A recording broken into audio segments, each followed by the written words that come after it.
Assalamualaikum warahmatullahi wabarakatuh. Saya akan mempresentasikan motor listrik satu fasa. Sebelumnya kita perkenalan dulu.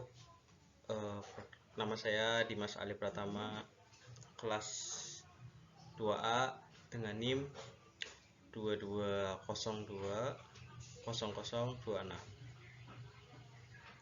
Kita langsung saja menuju ke materinya.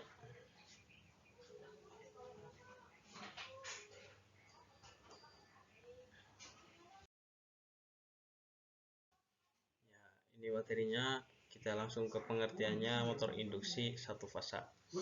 Motor induksi satu fasa adalah satu jenis motor listrik yang bekerja berdasarkan induksi elektromagnetik. Motor induksi memiliki sebuah sumber energi listrik, yaitu di sisi stator, sedangkan sistem kelistrikan di sisi rotornya diinduksikan melalui celah udara dari stator dengan media elektromagnet.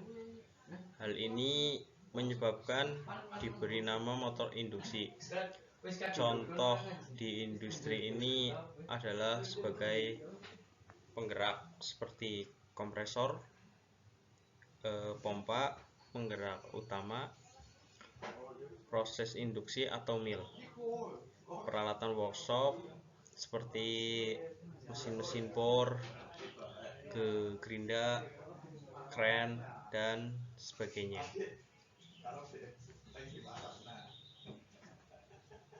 Kita lanjut lagi.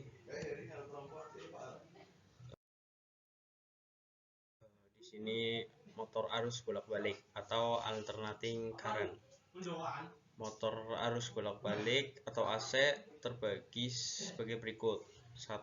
Motor sinkron. Yang kedua, motor induksi terbagi lagi menjadi motor induksi satu fasa dan induksi 3 fasa. Lanjut.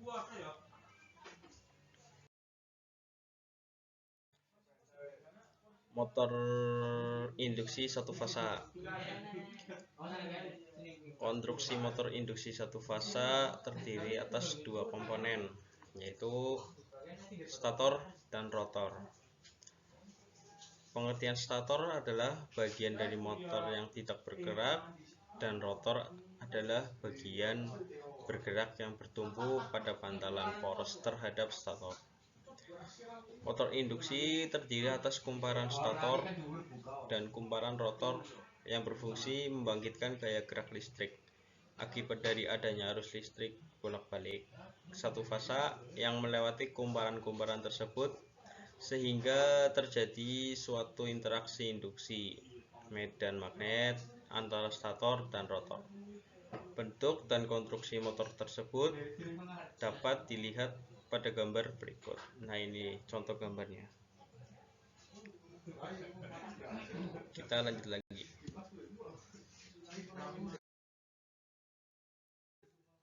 Prinsip kerja motor induksi satu fasa. Induksi satu fasa di mana motor ini disuplai oleh sebuah sumber AC satu fasa.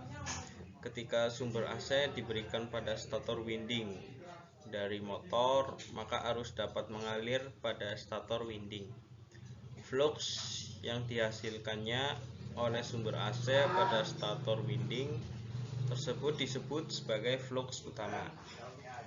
Karena munculnya flux utama ini, maka flux medan magnet dapat dihasilkan oleh stator.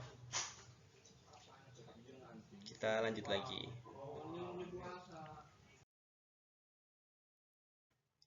Jenis induksi satu fasa. Yang ke-1 ada motor induksi split phase.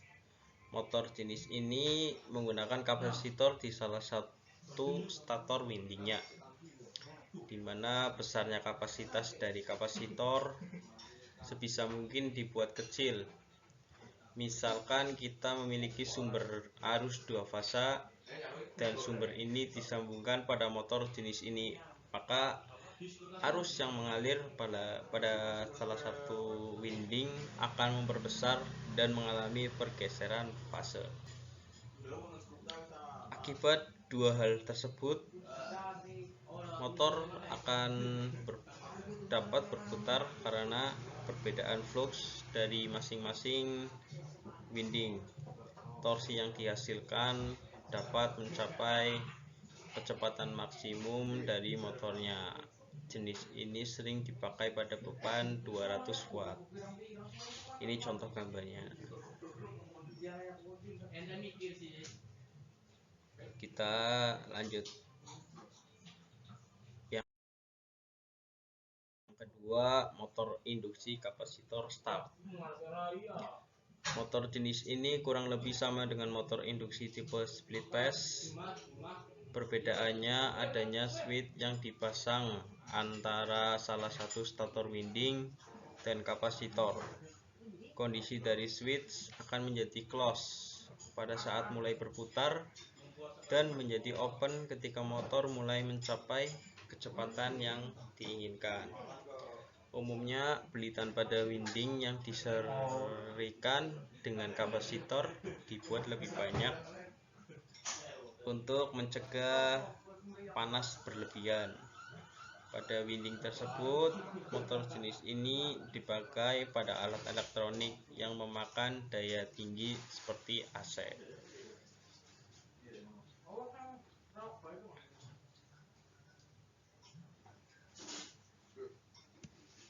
Kita lanjut lagi. Motor induksi kapasitoran. Perbedaan motor tipe ini dengan sebelumnya ialah adanya kapasitor yang besar yang diparalel dengan switch dan kapasitor lainnya atau kecil. Umumnya motor induksi tipe ini bekerja pada torsi yang lebih tinggi, sama seperti motor sebelumnya. Hanya saja arus yang mengaliri motor cukup kecil.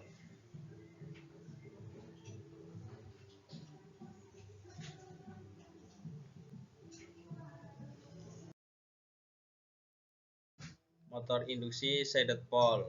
Motor ini memiliki nama shaded pole karena 1/3 dari kuduk pada stator ditutup dengan tembaga untuk menghasilkan perbedaan sudut flux yang lebih besar. Akibat perbedaan ini, rotor pada motor dapat berputar dengan mudah, kecuali winding pada motor tipe ini tersambung paralel secara langsung tanpa adanya komponen lain. Namun, pada salah satu winding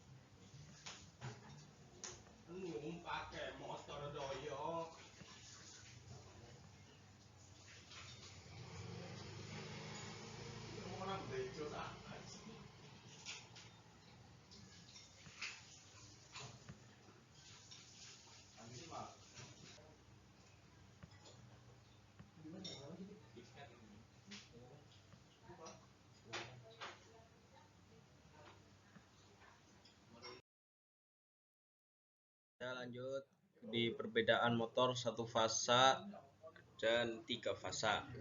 Perbedaan berdasarkan konstruksinya. 1. Konstruksi motor induksi satu fasa terdiri atas 2 komponen, yaitu rotor dan stator. Stator adalah bagian dari motor yang tidak bergerak, dan rotor adalah bagian yang bergerak pada bantalan poros. Rotor ini berfungsi membangkitkan gaya listrik akibat adanya gaya aliran arus listrik bolak-balik satu fasa.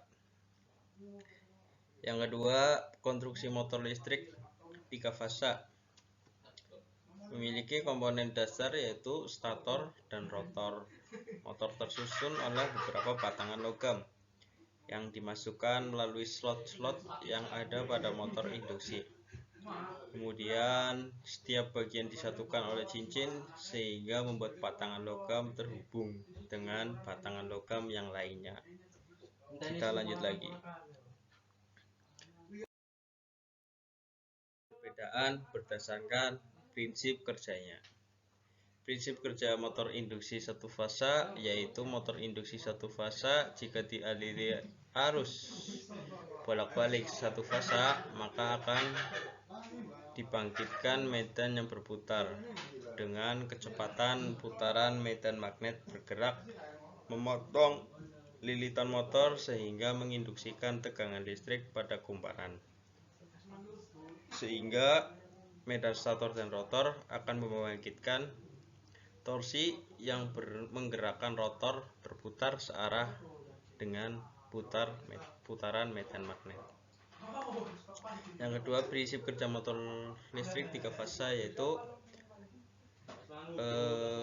medan putar stator akan memotong batang konduktor pada rotor yang kemudian menimbulkan GGL induksi pada batangan konduktor dari rotor. GGL menghasilkan arus I karena adanya arus di dalam medan magnet kemudian menimbulkan gaya pada rotor. Agar GGL induksi tersebut tidak timbul perlu adanya perbedaan relatif antara kecepatan putaran rotor dengan kecepatan rotor. Kita lanjut lagi. Perbedaan berdasarkan torsi. Hubungan torsi dan slip pada motor satu fasa yaitu berubah-ubah kecepatan motor induksi yang akan mengakibatkan jumlah slip dari 100% pada awal 0% pada saat motor diam. Perubahan pembebanan dapat terjadi dengan naiknya nilai tegangan dan arus pada motor.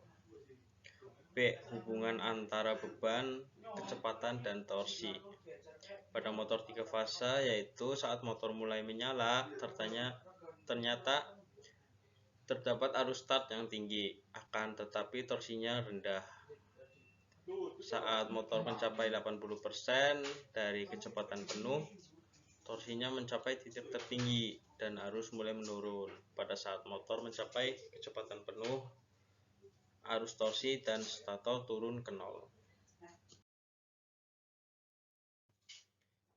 Ya, ini di sini ada contoh rumus daya motor listrik. Jika diketahui arus I, tegangan V, dan faktor daya cos. Untuk rumus motor daya satu fasa, P yaitu daya motor listrik atau watt sama dengan V tegangan listrik dikali arus listrik dikali faktor daya atau cos.